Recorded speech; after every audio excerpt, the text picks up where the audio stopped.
Hi everyone, today we're going to review Chapter 14, and we're going to start by focusing on westward expansion and immigration. The rise of Andrew Jackson, the first president from beyond the Appalachians, exemplified the movement west. By the late 1850s, half of the Americans were under the age of 30. By 1840, the demographic center of the population map had crossed the Allegheny Mountains, and by 1860, it had crossed the Ohio River. This can be seen on this map showing westward movement of the center of population. You can see each diamond triangle points at where the center of population was by which decade. Life across the Ohio River was downright grim for most pioneer families. They suffered diseases, depression, and premature death. There was unbearable loneliness, especially for women. There were breakdowns and madness, and frontier life could be tough and crude for men as well. Pioneers, marooned by geography, were often ill-informed, superstitious, provincial, and fiercely individualistic. Popular literature abounded with portraits of unique, isolated figures. Even in these days, there were exceptions to the rugged individualism of the day. Pioneers relied upon neighbors for help and upon government for internal improvements to connect the country.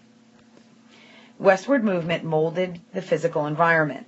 By 1820, trappers were active in the Rocky Mountains. Fur trapping was based on the rendezvous system, which is French for meeting. Trappers and Indians came together to trade beaver pelts for manufactured goods from the east. The beaver all but disappeared from the region as a result. The buffalo were almost annihilated, and on the California coast, traders sought sea otter pelts, driving them to the point of near extinction. Some have called this aggressive, heedless exploitation of the West's natural bounty ecological imperialism. Yet Americans revered nature and admired its beauty. Many found the wild, unspoiled character, especially in the West, to be among the young nation's defining attributes.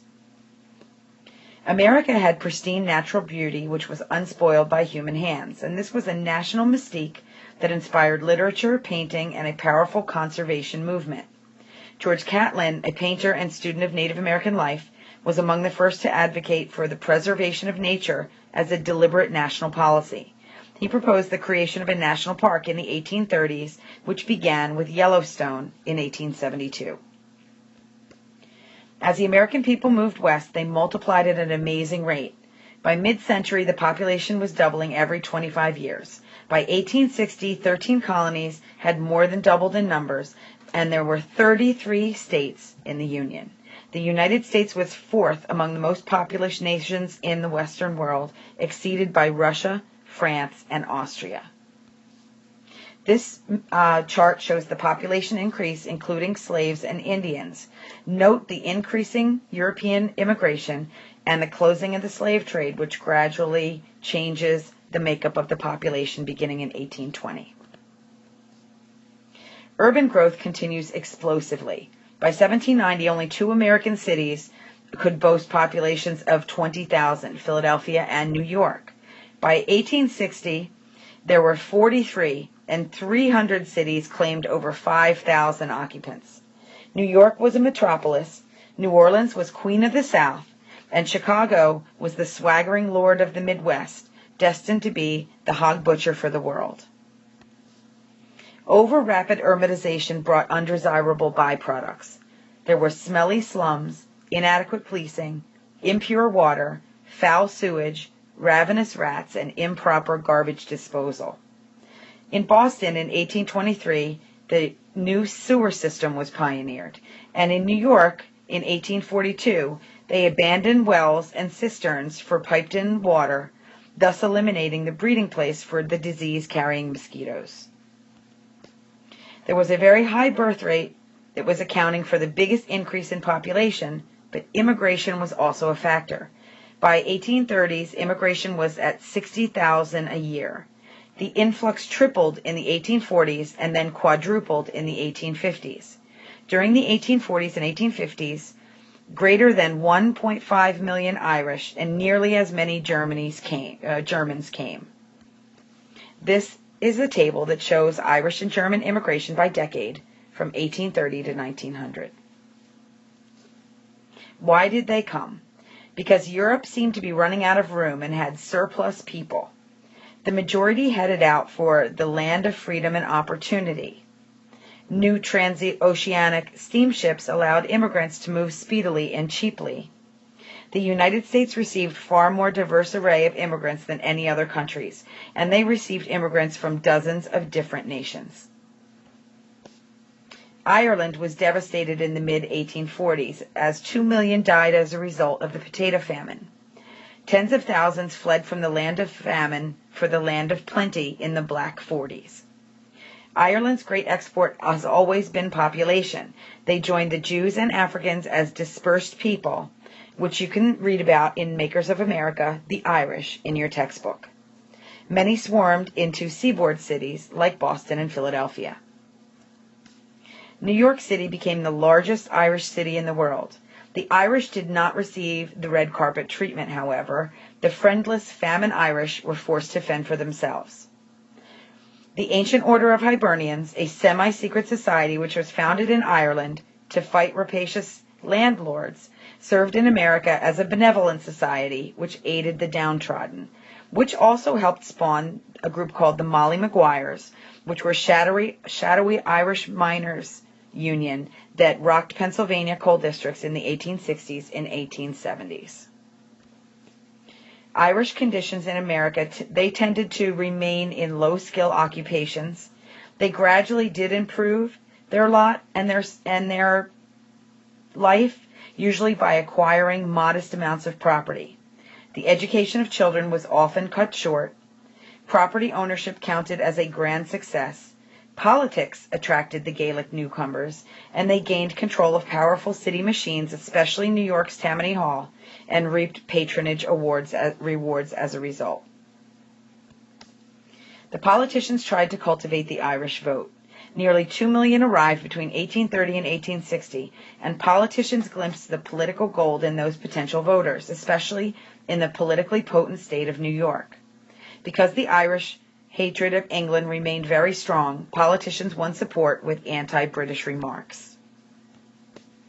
The influx of refugees from Germany between 1830 and 1860 was hardly less spectacular than from Ireland. Greater than 1.5 million Germans stepped onto American soil, as you can read about in the Makers of America, the Germans, in your textbook. The bulk were uprooted farmers. Some were liberal political refugees. And in some cases, many cases, Germany's loss was America's gain. America gained Carl Schurz, who became a relentless foe of slavery and public corruption, as he was a revolutionary in Germany who decided to come to America. The Germans also possessed a modest amount of material goods. Most pushed to the lush lands of the Middle West, notably in Wisconsin, for farming. They formed an influential body of voters who were wooed by politicians, but they were less potent politically than the Irish, since they were more widely scattered. The German influence in shaping American life brings to America the Conestoga wagon, the Kentucky rifle, and the Christmas tree. Those are all German contributions. They also supported public schools, including kindergarten, which means children's garden. They promoted music and the arts, and they were relentless enemies of slavery. They were sometimes dubbed the damned Dutchmen and regarded with suspicion. They were seeking to preserve their language and customs, so they settled in compact colonies, aloof from surrounding communities. They were accustomed to Continental Sunday, and they made merry on Sunday. Their old world drinking habits further spurred advocates of temperance. This is a picture of Little Germany in Cincinnati's Over-the-Rhine district in 1887. This is an outward bound, the Quay at Dublin, 1854, which basically shows an Irish person who was fleeing the famine by coming to America in the 1840s and 1850s. This shows the St. Patrick's Day Parade in America in Union Square, New York City. This was a religious festival which was celebrated with a lot of fanfare in America, more so in America than in Ireland, and Irish immigrants used it to boot their ethnic solidarity and to assert their distinctive identity in America. This is a political cartoon satirizing the Irish and German immigrants. Basically, it is a bitter nativist pictured. Nativists were people who disliked the immigrants and feared them. And in this cartoon, they're charging the Irish and German immigrants with stealing elections. The influx of immigration in the 1840s and 1850s inflamed prejudices of American nativists. They feared immigrants would outbreed, outvote, and overwhelm the native stock. And they also took jobs from Native Americans. So as Roman Catholics were regarded by many old-line Americans as following a foreign church. Roman Catholics were on the move, though. They wanted to avoid Protestant indoctrination in public schools, and they began in the 1840s to construct a separate Catholic education system, which was very expensive, but revealed the strength of the religious commitment. With the Irish and German influx, Catholics became a larger religious group. In 1840, they were ranked 5th behind Baptists, Methodists, Presbyterians, and Congregationalists. The Know Nothing Party was a party organized by nativists for political action. Nativists believed that people who were born in the United States were native and that they were better than the immigrants. They agitated for rigid restriction on immigration and naturalization. They agitated for laws authorizing deportation of alien paupers. They promoted lurid literature of exposure, and much of it was pure fiction. The example is Maria Monk's Awful Disclosures. The occasional mass violence occurred against the Catholics. Churches and schools were burned, and some were killed and wounded in days of fighting. Immigrants made the United States one of the most ethnically and racially diverse societies in the world. It's not surprising that cultural clashes occurred. As diversity increases, the potential for conflict because of different ideas increases as well. So the American economy attracted immigrants and ensured them a share of wealth without jeopardizing the wealth of others. The immigrants also helped fuel an economic expansion. The immigrants and American economy both needed each other, and together they will help to bring about the Industrial Revolution, which is the topic of our Part 2, which you will view in the next video.